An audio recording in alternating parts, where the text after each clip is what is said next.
Hey, what's going on, everybody? Dr. Medic here. We just finished up with our underappreciated weapons series. The Scout segment was uploaded on November 20th, 2024, and we just finished with Spy on July 20th. For those who don't know how this works, I usually take one of my hour-plus long videos and split it into segments based on class, for those who may have been turned away due to the daunting runtime. This time it's going to be my TF2 biggest weapon Glowup first unlocks video, which was an hour, 51 minutes, and 55 seconds. To make it a little bit more interesting, because I didn't go over stock weapons in the original video, I will go over stock weapons that change for that class's video in each video, and they'll be placed at the end, so even if you've seen the original, there is something new for you. Because the original video was a ranking, I have slightly re-edited some parts, and now it'll work on a +5, -5 system. 0 is neutral, +5 is a major transformation in a positive way, with -5 being a big glow down. As you figured out already, Scout is our first man at the bat, so let's get into the video.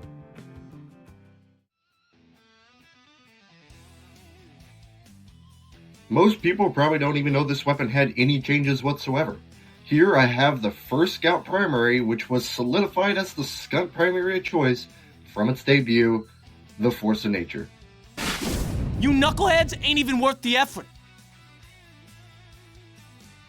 The Force of Nature is a double-barreled shotgun that knocks both you and players back with the first shell, dealing knockback to enemies, which in some cases can launch them across the map, assuming you're in close proximity, and do at least 40 damage.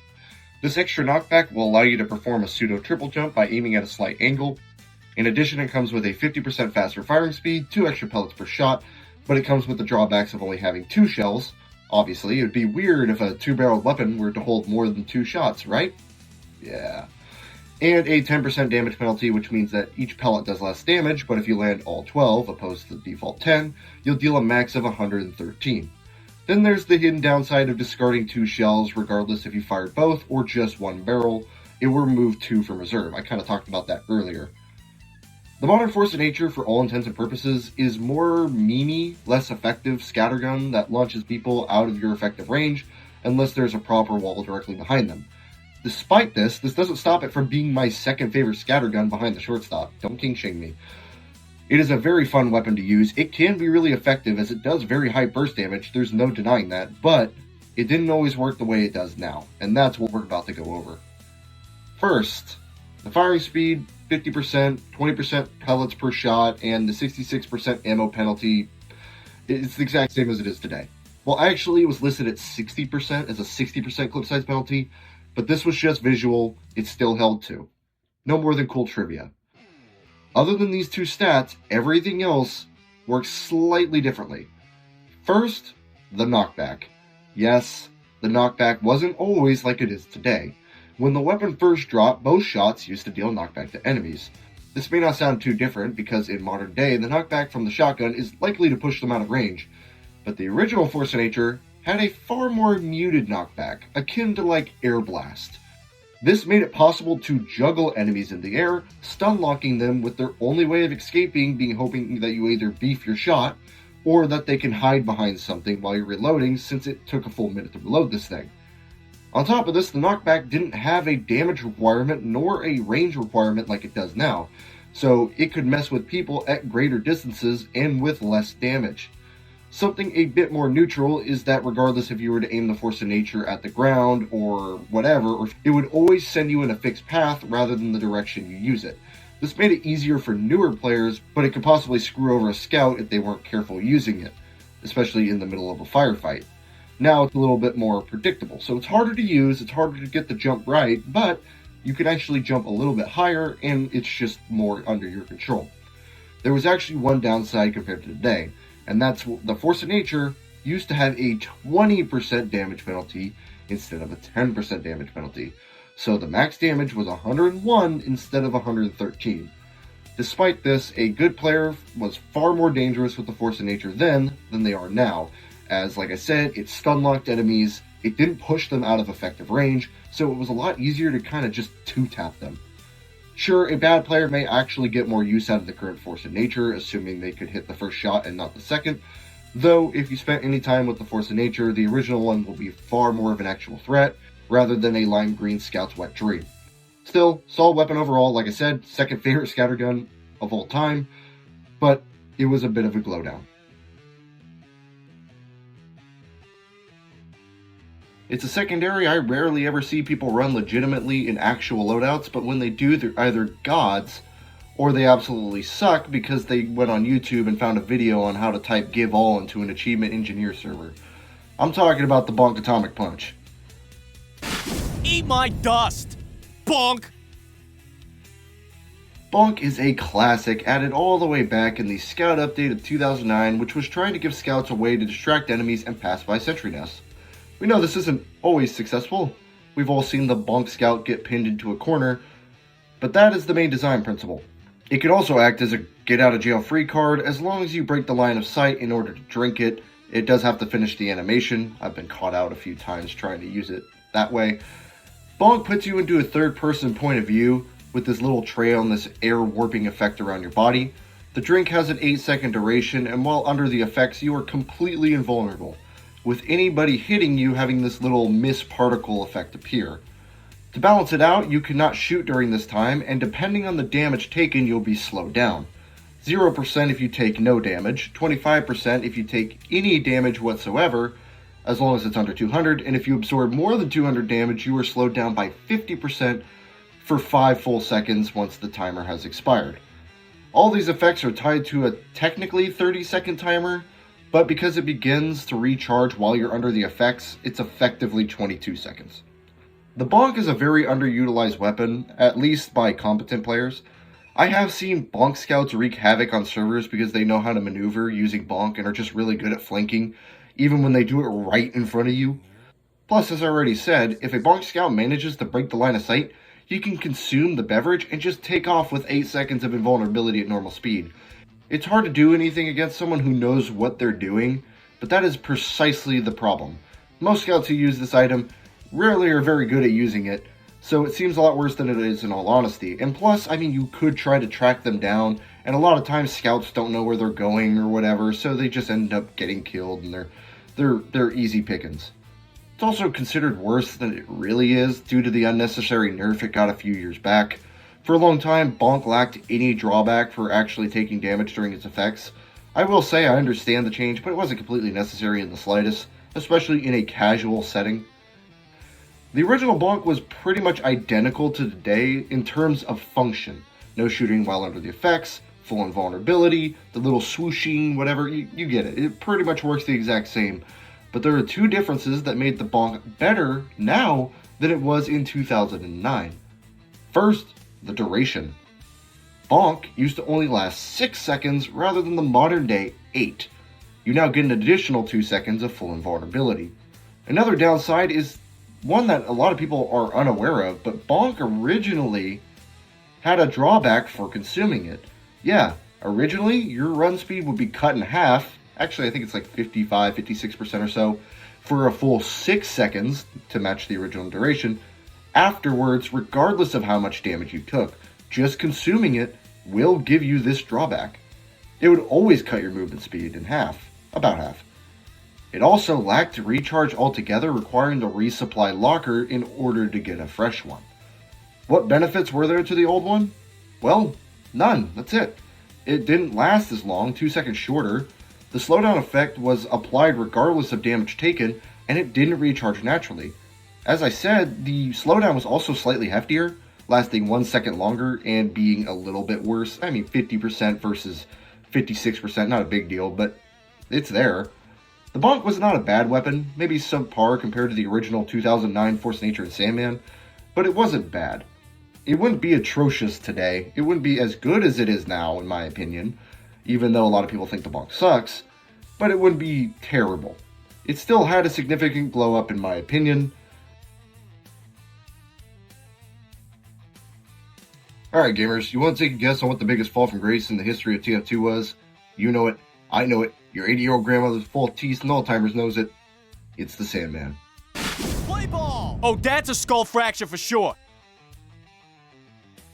The downfall of the Sandman ought to be studied by our youth.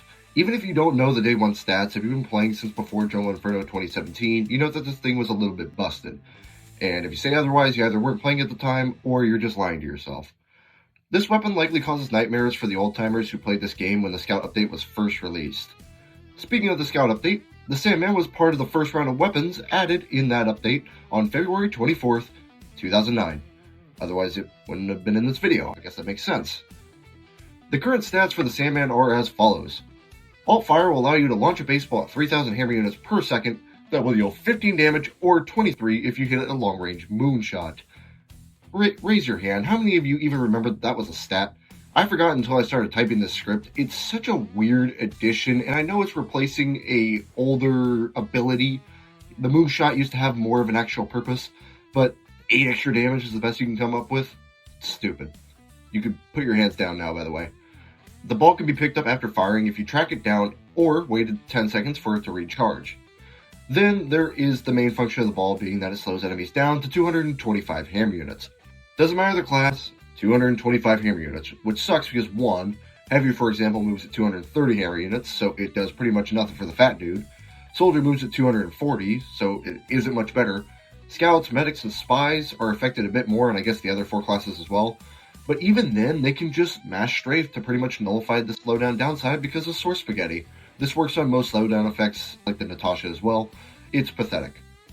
For this particular nothing burger of an upside, we have the remnants of an older Sandman, but without what made the downside warranted. A 15 max health penalty. At least it isn't 30 like it was in mid-2010. Nope, I'm not lying. At one time, it was 30 less health instead of 15. At least they came to their senses. Yeah, either way, pretty crappy. It's not a good melee. From the best melee in Scouts kit to the worst. I guess there's some contention on that, but it's down there. From the Dodgers to the 2024 White Sox. It's not even close. The old Sandman absolutely wipes the floor. Here are the original stats of the Sandman back on February 24th, 2009. Not February 25th, 2009, February 24th, 2009. This bat knocks out a mean stun ball. What the hell does that even mean? Valve had a weird way of wording things back in the day, so let me explain using my superb Team Fortress expertise. The ball itself had most of the same properties it does now, dealing 15 damage, moving at 3,000 hammer units per second. It did lack the 8 damage increase on moonshots, and moonshots were 20% further than they are now, so you had to hit them a little bit further away. But I doubt anybody's going to miss that 8 damage when they know what this thing was capable of. First, it didn't slow down enemies. It stunned enemies. No, I don't mean like how it was from the War Update of 2009 to Jungle Inferno, where it would put them in that little fleeing animation. It would full stun lock enemies. Some may remember when the Sandman from that era that I was talking about could stun lock if you hit a moonshot, which kind of goes back to what I was saying about moonshot having a bigger purpose. Well, it originally did that at all ranges. Well, I mean, there was a minimum range, but pretty much anything outside of point blank would fully stun lock them. It was ridiculous. On top of this, it was capable of stunning ubercharge players. I'm sure most of you have heard that fun fact. It's 100% true. It could stun lock ubercharge players for some reason. I think that'd be a pretty cool ability nowadays, but whatever. And what were the downsides for this insane upside? Maybe 15 less health? Maybe that 30 I was talking about? Nope. The downsides were no double jump and 50% less damage versus non-stunned enemies. Which, by the way, that latter stat was removed the next day on February 25th. Which is why I was saying February 24th, 2009, not February 25th. You heard me. The first thing they did to this insane weapon was buff it. I know, genius. There were some small differences also, such as being unable to fire the ball independent from the bat swing. It didn't have an alt fire. Instead, mouse 1 would automatically launch the ball as soon as you had it. It also took 5 seconds longer to charge, required a tad bit more distance to initiate the stun, or the effect it has now. And it could unrev heavies. You could do that. These do make a difference, but compared to the original stats, it's hardly worth talking about. I mean, holy hell. The original Sandman was a force to be reckoned with. Even with some of the quality of life stuff with the new Sandman, I think any skunt main would gladly take the 2009 version of the Sandman any day of the week. The ability to stun lock players in place, and they just couldn't shoot back, even Uber players, is utter insanity through and through.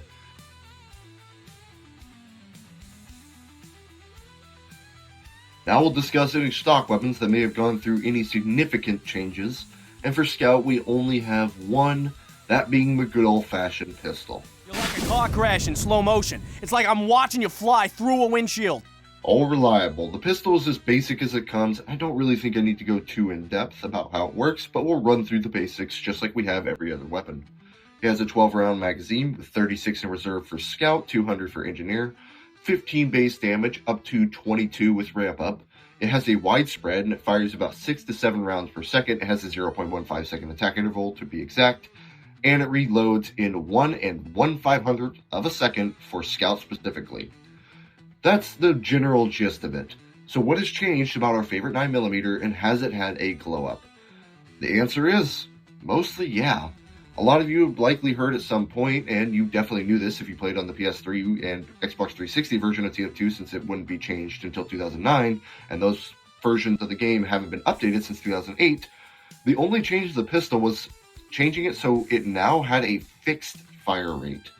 The original pistol was not semi-auto, but it fired slowly if you were to hold down the fire button rather than tap firing like a semi-automatic. It was about 3 rounds per second or so. However, it also fired pretty much as fast as you can click the button up to a certain point. I forget what the exact amount was. I think it was 0.1 or 0.125, something like that. Which meant if you had a really good trigger finger, you could outpace the modern pistol by just a little bit. And some scripts allowed you to do that, but I'm not going to take cheating or scripting into question for whether or not it was better then or better now. Overall, the pistol, I believe, has had a slight glow up. This is a very, very short segment because there's not really much to go over. You could argue that it's a slight Glowdown if you just had an insane trigger finger or, like I said, a good script. But otherwise, the pistol was worse back in 2007. I'd say the modern pistol is better for 99% of people 100% of the time. So it's on the glow up side of the scale. This is the score I'm going to give it. That'll do it for today's video. I hope you guys enjoyed. Next month will be Soldier, and then of course I have my major projects coming out as well. Those come out on the 10th of every month or every other month. It depends on how much time I need for a video.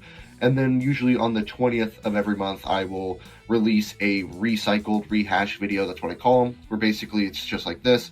I just take a longer video, I condense it down. Typically I'll do it based on class, and I'll do some re-editing as well as usually adding another segment at the end. So check out Soldier's video on the 20th of next month. I'll see you then.